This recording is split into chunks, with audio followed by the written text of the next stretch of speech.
जैसे जा बेटा, देखो हमने ये टॉपिक क्लास नंबर 8 में छोटी सी क्लास लगी थी हमारी, अब क्लास नंबर 9 है, ये टॉपिक कंप्लीट करेंगे इम्प्लाइड कंडीशन। तो इम्प्लाइड कंडीशन में कहता है कंडीशन एज टाइटल, ये हो गया था अपना, मतलब ये कंडीशन होती है, इम्प्लाइड है कि आपको जो गुड्स दे रहा है वो उसका क्या है, ओनर है, आप ये मान के चलते हो, आपको किसी के जाके पूछने की जरूरत नहीं, भाई साहब आप इसके ओनर हो, यार ओनर है तभी तो वो क्या कर रहा है, सेल है। तो ये बायर को, ये बायर की ये इम्प्लाइड कंडीशन होती है कि जो बेच रहा है वो उसका क्या होगा, ओनर होगा, ये हमारा हो गया था, ठीक है। और कंडीशन एज टू डिस्क्रिप्शन, अगर बायर ने कोई प्रोडक्ट परचेज कर रहा है, कोई गुड्स परचेज कर रहा है और उसकी डिस्क्रिप्शन दे दी, क्या दे दी बेटा, डिस्क्रिप्शन। जैसे सिंपल एग्जांपल बताता हूं, जैसे आप कोई क्लॉथ स्टिच करवाते हो, है ना, टेलर के पास जाते हो या ब्यूटिक वाले के पास जाते हो, तो आप समझाते हो ना, भैया इसको ऐसे, गले को ऐसे, इसको ऐसे, प्लीज समझना मेरी बात, अदर वे मत जाना। हम डिस्क्रिप्शन देते हैं या नहीं देते, और कि कॉलर ऐसे लगानी है, इधर ये बटन लगाना है, इधर ये ऐसे करना है, ये ऐसे करना है, बोलो बोलते हैं या नहीं बोलते। तो हम उसे अपने क्या दे के आते हैं, डिस्क्रिप्शन दे के आते हैं, ठीक है। तो अब उसका ये ड्यूटी बनती है किसकी, या सर्विस दे रहा है तो सर्विस प्रोवाइडर की, कि जो डिस्क्रिप्शन के गुड्स उसने मांगे हैं उसी डिस्क्रिप्शन के क्या करे, गुड्स प्रोवाइड करवाए। उसने डिस्क्रिप्शन दे दी है गुड्स की, मेरी बात समझ में आई या नहीं आई। तो ये हमने कल डिस्कस कर लिया था बेटा, बोलो बेटा। Yes sir. पढ़ लिया था ना, एग्जाम्पल पढ़ो, नहीं पढ़ा था, कंडीशन एज टू डिस्क्रिप्शन पढ़ो, देखो याद आएगा, पढ़ लिया था।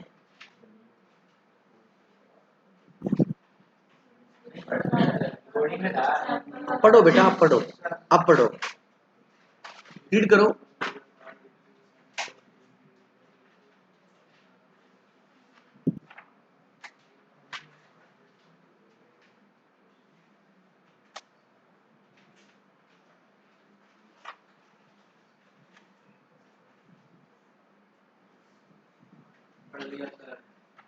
आगे समझ में। Yes sir. Where there a contract of sale of goods by description of goods, implied condition exists that the goods shall be correspondent to description. The description may include physical characteristic, class, grade, trademark, brand name, label, model, mode of packing, etc. of the goods. मतलब ये description आप किसी भी तरीके की दे सकते हैं। आप जाते हो कि भाई साहब सुजाता का जूसर देना, डिस्क्रिप्शन दे दी आपने, क्या सुजाता का मांगा है आपने, कंपनी डिस्क्राइब कर दी।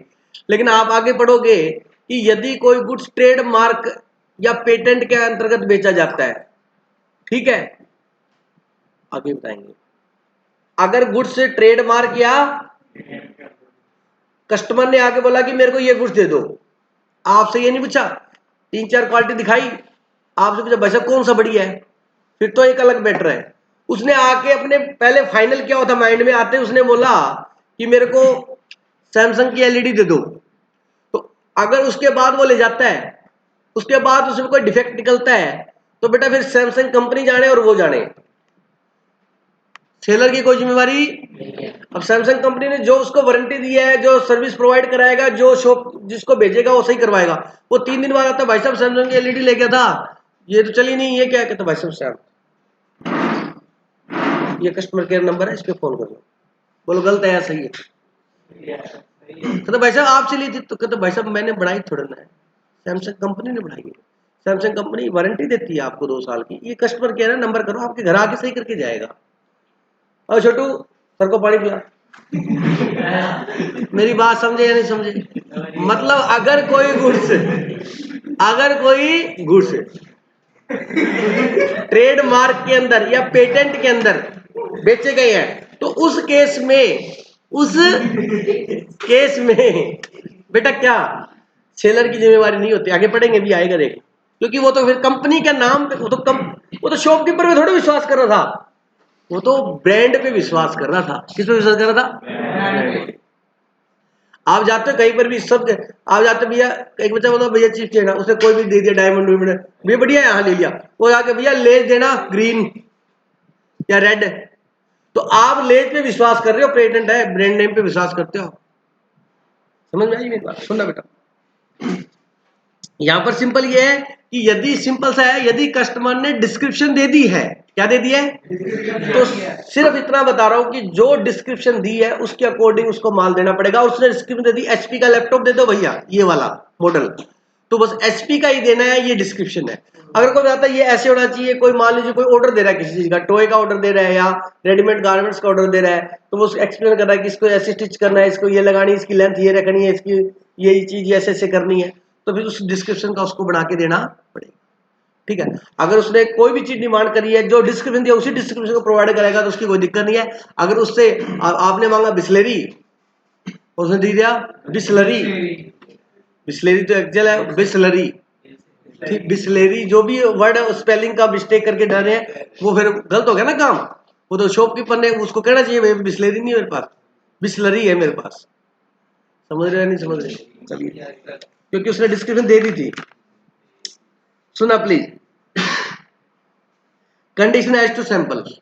अब कोई जाता है जाके सैंपल दिखाता है, भैया ऐसा दे दो मेरे को, सैंपल लेके साथ में आपने जाते नहीं, कोई भी चीज होते हैं यार शॉपकीपर को सेम नहीं मिलेगा, कहता है ऐसे क्या थोड़ा सा ये सैंपल के रूप में ले जा, ये दिखा दे शॉपकीपर। तो शॉपकीपर को अगर सेलर को मतलब अगर बायर ने क्या दे दिया है, सैंपल दे दिया गुड्स का, तो उसको उसी सैंपल का देना चाहिए, ये इंप्लाइड कंडीशन है। अगर उस सैंपल का गुड्स नहीं देता है तो फिर नहीं माना जाएगा, कॉन्ट्रैक्ट बीच हो जाएगा। समझ क्या, जिस सैंपल का प्रोवाइड कराया है उसी सैंपल का उसको गुड्स देने पड़ेंगे। पढ़ लो बेटा सैंपल वाला फटाफट।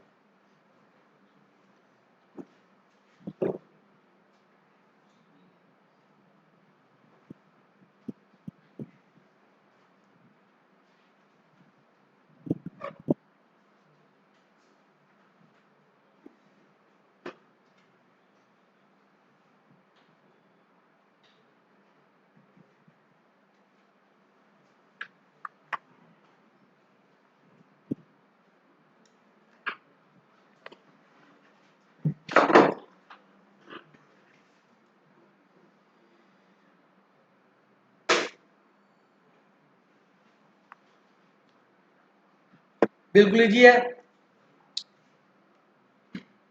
नैन्सी रीड करना बेटा, सवाली सवाली आप रीड करो, sorry. Condition as to sample. A contract of sale is a contract for sale by sample, where there is a term in a contract express or implied to that effect. Following are the three. अगर आपने कोई sample दे दिया तो उसी sample के according उसको provide करा, इसी चीज देनी पड़ेगी।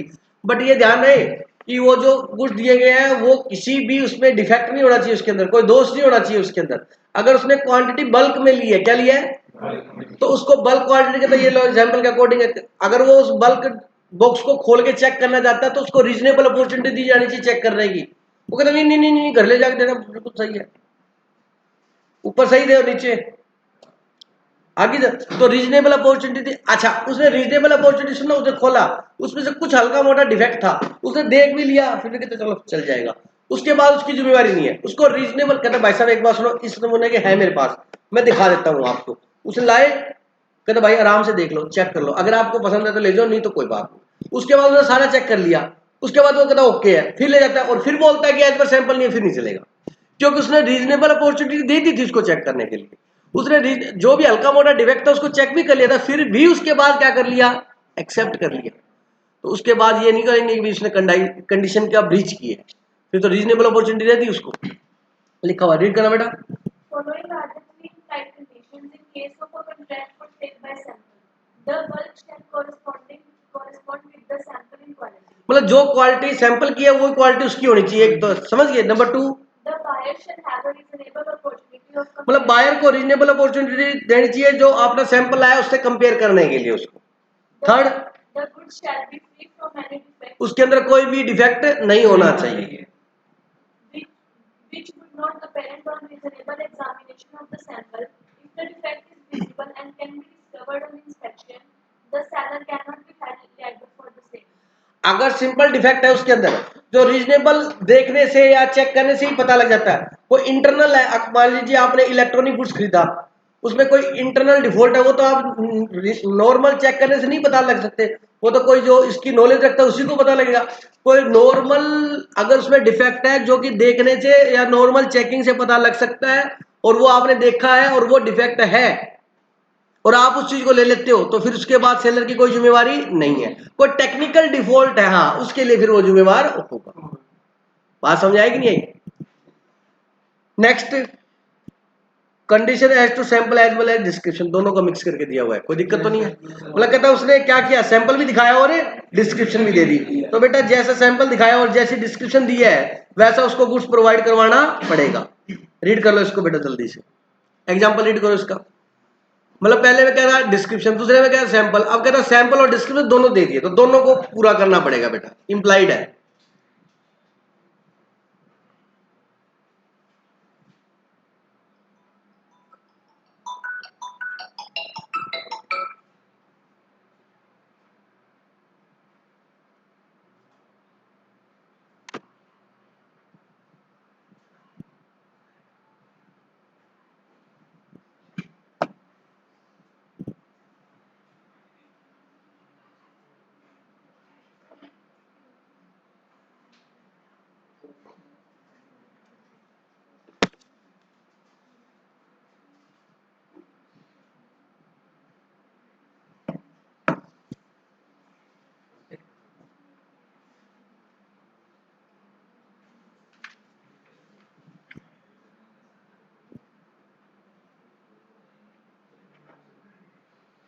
तो बेटा आपको देखना पड़ेगा कि किस क्वालिटी का या किस फिटनेस की गुड्स प्रोवाइड करें। सर क्लास नहीं करता हूँ, क्लास लेके फोन करूँगा, अभी थोड़ी देर फ्री हो जाऊंगा।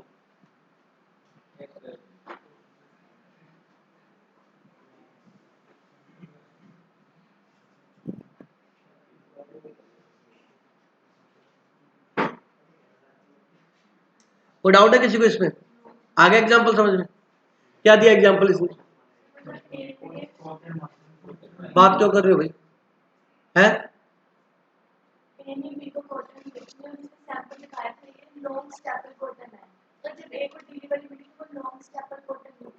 तो क्वालिटी होगी मतलब एक तरीके की। समझ आ गया मेरी बात? तो जो सैंपल दिखाया वही चीज प्रोवाइड होनी चाहिए। चलिए उसके बाद कंडीशन एज टू क्वालिटी और फिटनेस, मतलब जो क्वालिटी और फिटनेस की कंडीशन, सुनना मेरी बात। अब यहां पर general rule is that there is no implied condition as to quality और fitness for any particular purpose of the goods supplied. Generally जो गुड्स जो प्रोवाइड किए जाते हैं उसकी क्वालिटी या फिटनेस की कोई पर्टिकुलर इम्प्लाइड कंडीशन नहीं होती। Therefore, the buyer himself must ensure that the goods shoot for his purpose before the buyer। तो बायर को खुद को देखना चाहिए कि ये गुड्स उसके लायक है या नहीं है, उसको शूट करता है या नहीं करता, उसके मतलब का है या नहीं है, जिस उद्देश्य के लिए जिस ऑब्जेक्ट के लिए वो गुड्स खरीद रहा है उस ऑब्जेक्ट को ये पूरा करेगा या नहीं करेगा। जनरली उसको बायर को खुद को चेक करना चाहिए। क्रेता सावधान रहो, इंपोर्टर आएगा प्रिंसिपल आगे वो करेंगे, मतलब उसको खुद को अवेयर रहना चाहिए, इसको बायर को, ठीक है। लेकिन क्या कहता है, but there is an implied condition in a contract of sale that the goods sale be reasonably fit for the buyer purpose provided the following condition are satisfied. But इस कंडीशन में seller की जिम्मेवारी बन जाती है कि ये goods buyer के लिए फिट है या नहीं है, प्रॉपर है या नहीं है। इन कंडीशन के अंदर नंबर 1 क्या कंडीशन है, the buyer expressly or implication make know to the seller the particular purpose for which the goods are required.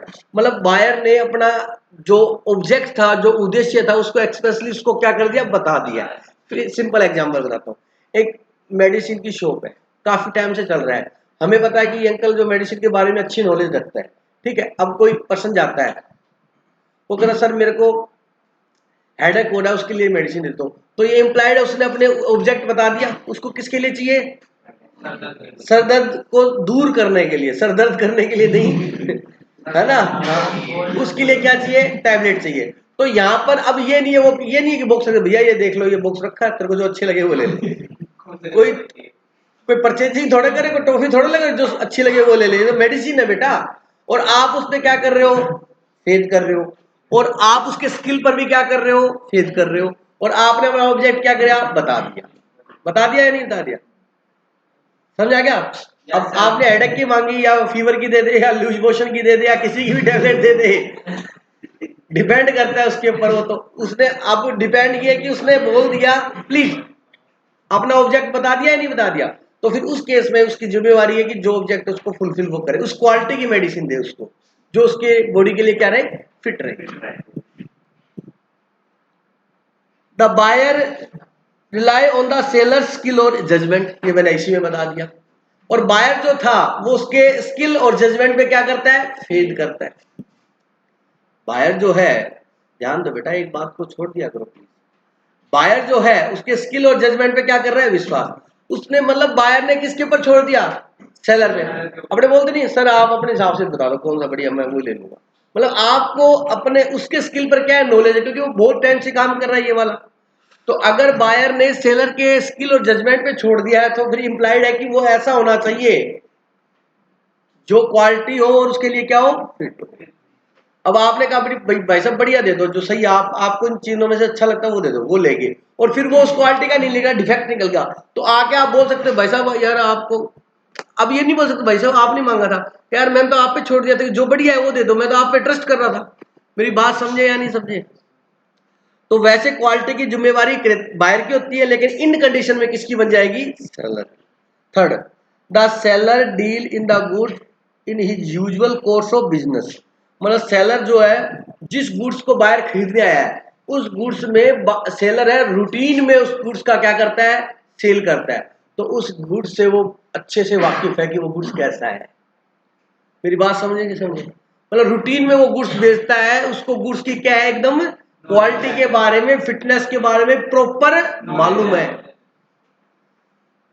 बहुत सी चीज हम परचेज करने जाते हैं जिसकी हमें बिल्कुल भी नॉलेज नहीं होती, लेकिन उस व्यक्ति जो सेल कर रहा है उसको नॉलेज होती है। आपका मोबाइल खराब हो जाता है तो आपको क्या नॉलेज होती है, आप बोलते हो भैया, वो कहता भैया ये गार्ड 300 का, ये 700 का है। अब हमें क्या होता है 700 का कह के वो 300 वाला भी डाल देगा, तो रियलिटी बता रहा हूं मैं आपको, क्योंकि टेक्निकली हमें इस चीज की नॉलेज नहीं होती। समझ रहे हो नहीं समझ रहे, लेकिन हम उस पर क्या करते हैं, ट्रस्ट करते हैं। यूजुअली वो करता है, हमने उसकी बात पे ट्रस्ट किया तो उसमें जिम्मेवारी किसकी है। बाद में मेरे को पता लगा कि बताया वो था, डाल उससे डुप्लीकेट दिया, तो बोलो उस पर एक्शन ले सकते हैं, बिल्कुल ले सकते हैं। बात समझ आई। तो ये केस अपने थे बेटा, जिसके अंदर अगर बायर ने सेलर को बता दिया है तो फिटनेस की और क्वालिटी की जिम्मेवारी किसकी रहेगी, सेलर है। ये इंप्लाइड कंडीशन।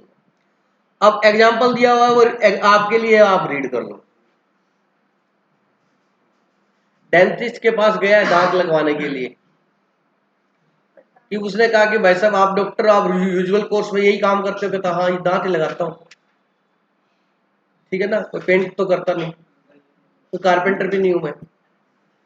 तो कहता मेरे माउथ में जो सेट हो वो दे दो, उसने दे दिया, उसे गला आग लगाया, कहता ना खाना खाया जाता, इधर खाता हूँ तो उधर भाग जाता है, इधर से खाता हूँ तो ये इधर भाग जाता है।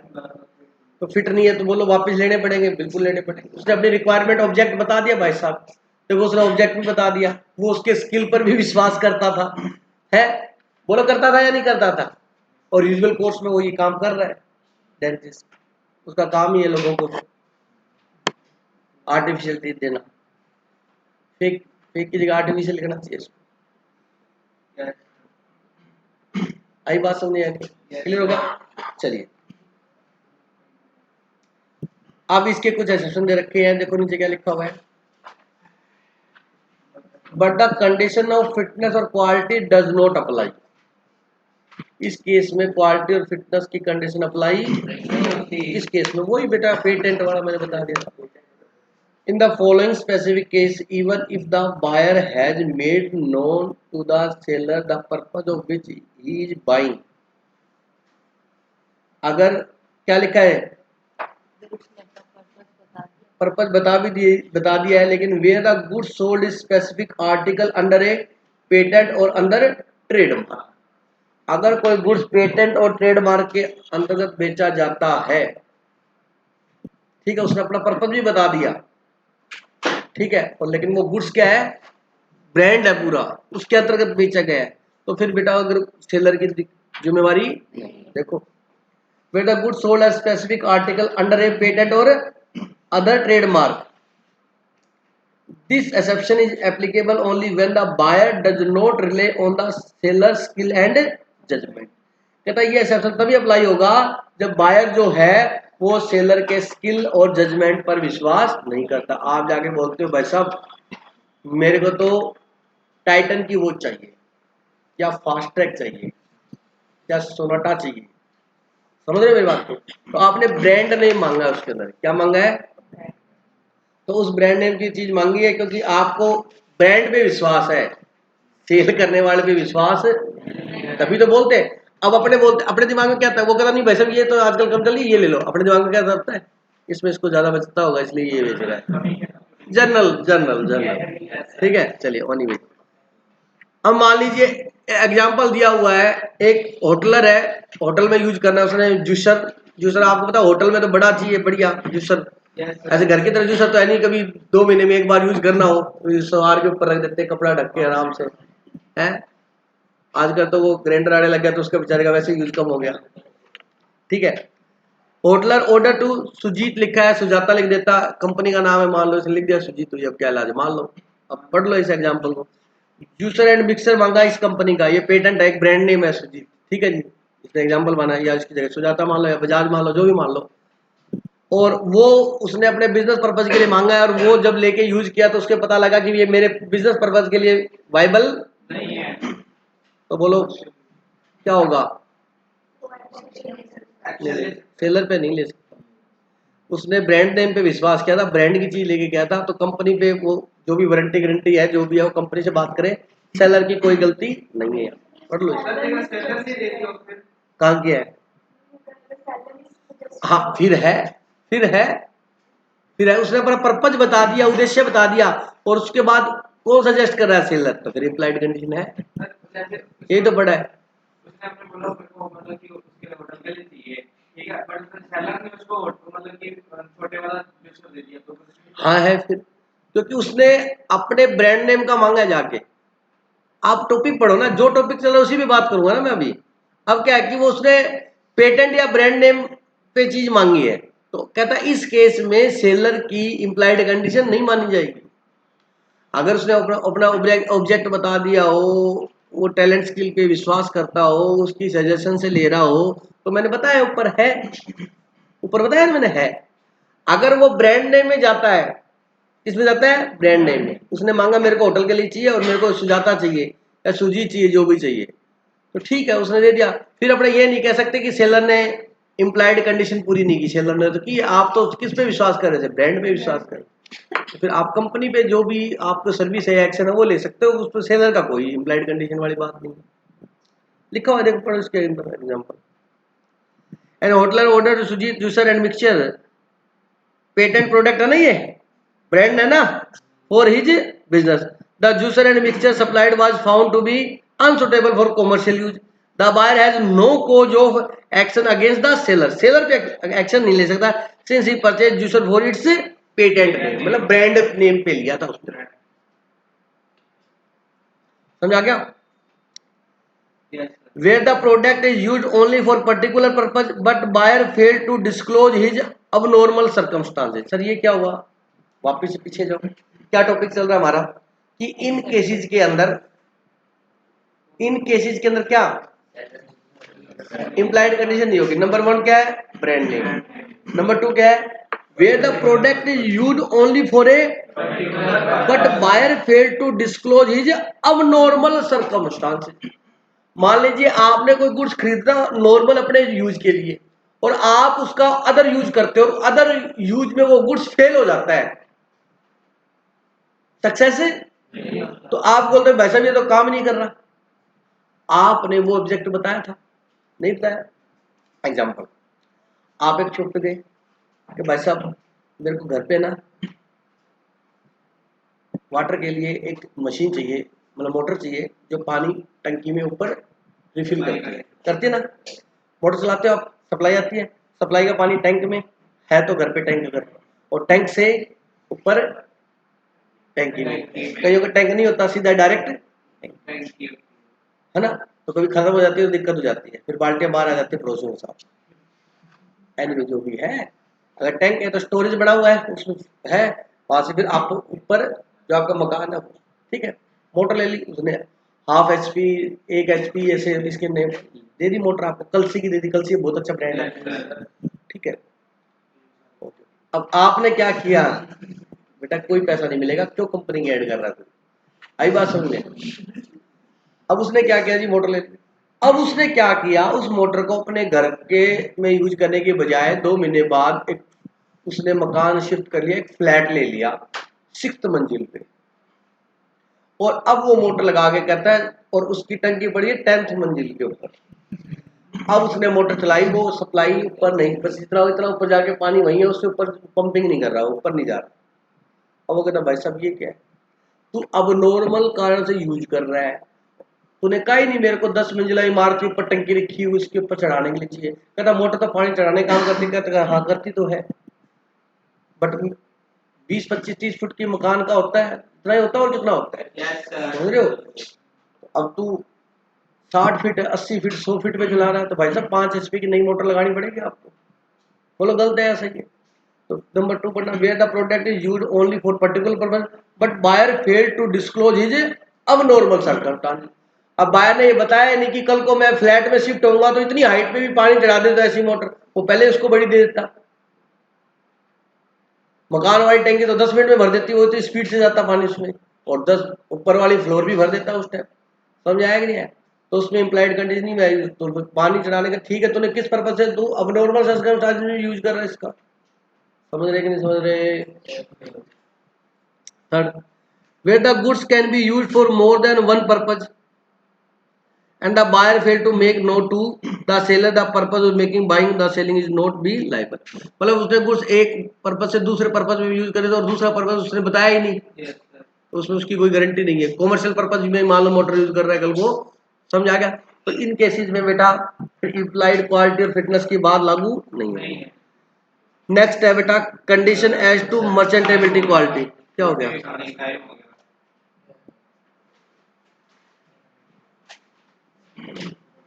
थोड़ा सा और पढ़ लो। ठीक, जय श्री कृष्ण।